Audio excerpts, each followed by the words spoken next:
اللہ تعالیٰ نے سورہ فیل میں بھی بیان کیا ہے کہ ابرہہ ایک تھا. سو اس کے بارے میں تھوڑا سا بتائیے اس واقعے کہ ابرہہ کون تھا اور اس نے کیوں یہ فیصلہ کیا کہ وہ پوری 60,000 میرا خیال ہے ہاتھیوں کی فوج لے کے وہ کہا کہ ہم کعبے کو تباہ کر دیں گے. تو ایسا مطلب اس کو کعبے سے کیا ایسی ٹسل تھی جس کی وجہ سے اس نے یہ فیصلہ کیا کہ ہم جو ہے اس کو.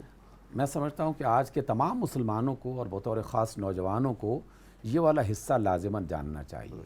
یہ صرف پرانی تاریخ کا حصہ نہیں بنے گا بلکہ یہ واقعہ آج کے دور میں بھی ہمیں کئی حوالوں سے رہنمائی عطا کرتا ہے. ایک پہلی بنیادی بات یہ جاننی چاہیے کہ جب جناب ہاشم اور ان کے بعد عبد المطلب کا دور آیا، اس وقت دنیا میں 2 سپر پاورز تھی. ایک فارس اور ایران کی طاقت تھی اور دوسری طرف رومنز امپائر جن کا دارالحکومت جو تھا وہ قسطنطینیہ تھا اس موقع پر. تو رومن امپائر جو تھا انہوں نے یہ فیصلہ کیا کہ تمام اس علاقے کو اپنے قبضے میں لے لیا جائے. اچھا انہوں نے اس سے پہلے یہ اہتمام کر رکھا تھا. ان کے بحری بیڑے جو تھے یہ مصر کے بالائی علاقے میں جو سمندر ہے جسے اٹلانٹک اوشن اور اس کے آس پاس کا جو علاقہ ہے وہاں پر بھی ان کے بیڑے موجود تھے، اور بحر احمر ریڈ سی یہاں پر بھی ان کے بیڑے تھے. وہ در حقیقت سرزمین عرب میں موجود جو بھی خزانے تھے یا جو لوگ تھے وہ ان کو اپنا باجگزار بنانا چاہتے تھے. اس کے لیے انہوں نے حبشہ میں جو حکومت تھی ان کے ساتھ ایک ساز باز کی اور ان کے طریقے سے اپنے معاملے کو آگے بڑھایا. تو حبشہ کی حکومت کی مدد سے ابرہہ نے یمن پہ قبضہ کر لیا. یمن وہ علاقہ ہے جو سرزمین عرب میں سب سے زیادہ زرخیز اور سب سے زیادہ بہتر تھا ایک زمانے میں، اور وہاں کے لوگ بھی انتہائی ذہین. قرآن مجید میں قوم سبا کا جب تذکرہ آیا تو در حقیقت وہ اسی علاقے کے رہنے والے لوگ تھے. تو وہاں ایک بہت بڑا ڈیم بنایا ہوا تھا، یعنی کئی 100 کلومیٹرز تک پھیلا ہوا وہ ڈیم وہ انہوں نے قوم سبا نے بنایا تھا. تو وہ بعد میں پھر سیل ارم کی صورت میں اس کو تباہ کر دیا گیا. لیکن یہ جو ابرہہ الاشرم تھا اس نے اس ڈیم کی مرمت کروائی. ڈیم کی مرمت کروانے کے بعد وہاں لوگوں کو پانی کی سہولت مل گئی. پھر دنیا بھر کے بڑے بڑے جو بادشاہ تھے ان کو وہاں پر آنے کی دعوت دی. گویا کہ یمن کا ایک طرح کا یہ بادشاہ بن گیا. بادشاہ بظاہر تو نہیں تھا لیکن حقیقت میں جو ہے وہ بادشاہ بن گیا. تو ابرہہ نے یمن پہ قبضہ کر لیا. اب یمن پہ قبضہ کرنے کے بعد اس نے پھر دوسرا ایکشن لیا جو حقیقت میں رومن امپائر ہی کا ایک منصوبے کا حصہ تھا، اور بعد میں ابرہہ اس کا براہ راست حصہ بن گیا اور اس نے اس کو اپنا کام سمجھنا شروع کر دیا. اس نے کہا کہ یہ لوگ جو خانہ کعبہ کی طرف جاتے ہیں اور پورے عرب میں خانہ کعبہ کی ایک عظمت موجود تھی تو یہ کسی طریقے سے قبضہ میں لی جائے. تو اس کے لیے اس نے یمن میں ایک عبادت خانہ بنایا اور تمام قبیلوں کو کہا اور ان کے طرف پیغام پہنچا دیے گئے کہ اب ہم نے تمہاری سہولت کے لیے یہاں ایک عبادت خانہ بنا دیا ہے اور تم لوگ یہیں پر آیا کرو، اور خانہ کعبہ میں مکہ میں جانے کی ضرورت نہیں ہے. لیکن عرب ایک قدیم تاریخ ان کے پیچھے تھی اور خانہ کعبہ کا ایک مقام تھا، انہوں نے اس کو چھوڑا نہیں، یعنی ابرہہ کی بات کو تسلیم نہیں کیا. اب مختلف روایتوں کا ایک خلاصہ یہ ہے کہ ابرہہ نے ایک موقع پر اپنے کام کو آگے بڑھانے کے لیے وہی طریقہ اختیار کیا جو آج بھی مختلف مقامات پر اختیار ہوتا ہے.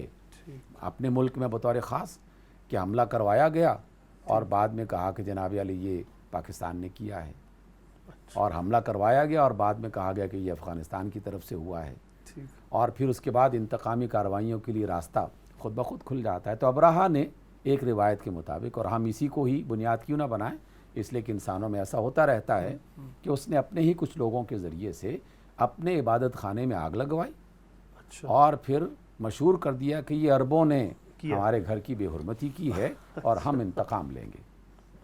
اس کے بعد پھر وہ جو آپ نے کہا نا کہ 60,000 کا لشکر، پھر اس پس منظر میں اس نے پھر 60,000 کا لشکر جس میں 13 ہاتھی، بے شمار اونٹ، گھوڑے اور بہت سارے پیدل افراد اس کے اندر موجود تھا. تو یہ لشکر جرار لے کر وہ خانہ کعبہ کی طرف وہ آگے بڑھتا ہے، اور خانہ کعبہ کے بالکل قریب پہنچ کر بنو ثقیف ایک قبیلہ تھا، وہاں جب پہنچتا ہے تو بنو ثقیف کے لوگوں نے ایک ایسا کام کیا جو بدقسمتی سے ہم بھی بعض اوقات کر بیٹھتے ہیں. بڑی قوتوں کو اپنا ہم نوا بنانے کے لیے یا اپنی کمزوریوں کو چھپانے کے لیے. تو بنو ثقیف نے کہا کہ ہم آپ کو لاجسٹک سپورٹ مہیا کریں گے، آج کی زبان میں جسے ہم لاجسٹک سپورٹ کہتے ہیں. آپ ہمیں کچھ نہ کہیں کیونکہ آپ کا اتنا بڑا لشکر ہے، ہم تو آپ کا مقابلہ نہیں کر سکتے. اور وہ سپورٹ یہ ہوگی کہ ہم آپ کو مکہ میں جانے کا راستہ بتائیں گے اور وہاں جانے کی سہولت فراہم کریں گے. ٹھیک ہے نا. تو ابو رغال نام کا ایک شخص تھا، انہوں نے اس کی ایک جماعت بنائی اور ابرہہ کے لشکر کی وہ رہنمائی کرتے ہوئے مکہ کے قریب پہنچ گیا. اور منی جو بالکل مکہ کے قریب ہے، وہاں ایک وادی ہے جسے وادی محصر کہا جاتا ہے. وہاں اس نے پڑاؤ ڈالا اور کہا کہ بلاؤ مکہ کے کون سردار ہیں تاکہ ہم بات چیت کریں.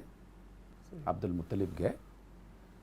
جناب عبد المطلب کے بارے میں تاریخ میں یہ لکھا ہوا ہے کہ بڑے وجیح اور باروب چہرے والے اور باوقار شخصیت کے مالک تھے. ابرہہ نے دیکھا کہ اتنی عظیم شخصیت آ رہی تو وہ کھڑا ہوا، استقبال کیا، چادر پہ بٹھایا.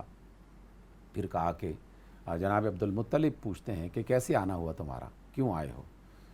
تو اس نے کہا کہ ہم اس گھر کو، خانہ کعبہ جسے تم کہتے ہو، ہم اسے گرانے آئے ہیں. تو جناب عبد المطلب فرماتے ہیں کہ اس گھر کا ایک رب ہے اور وہ رب خود اس کی حفاظت کرے گا. ہاں البتہ تمہارے سپاہیوں نے میرے 200 اونٹ پکڑ لیے ہیں اور وہ مجھے واپس کر دو. ابرہہ کہتا ہے کہ میں تو آپ کو بہت بڑا شخص سمجھتا تھا اور آپ کو خانہ کعبہ کی فکر ہی نہیں ہے، آپ کو تو اپنے اونٹوں کی فکر ہے.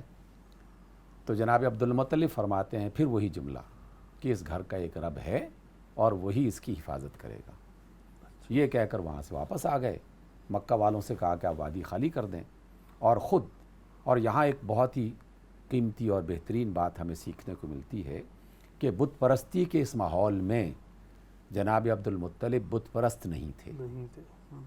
انہوں نے خانہ کعبہ کا دروازہ جو وہاں پہ کنڈا لگا ہوا ہے اس کو پکڑا اور اللہ تعالیٰ سے دعا کی اور کہا کہ اے اللہ، آج تیری آل پر صلیب کی آل نے حملہ کر دیا ہے، اپنی آل کی مدد کرنا. جملے قابل غور ہیں، تفسیروں میں لکھے ہوئے ہیں، سیرت کی کتابوں میں لکھے ہوئے ہیں.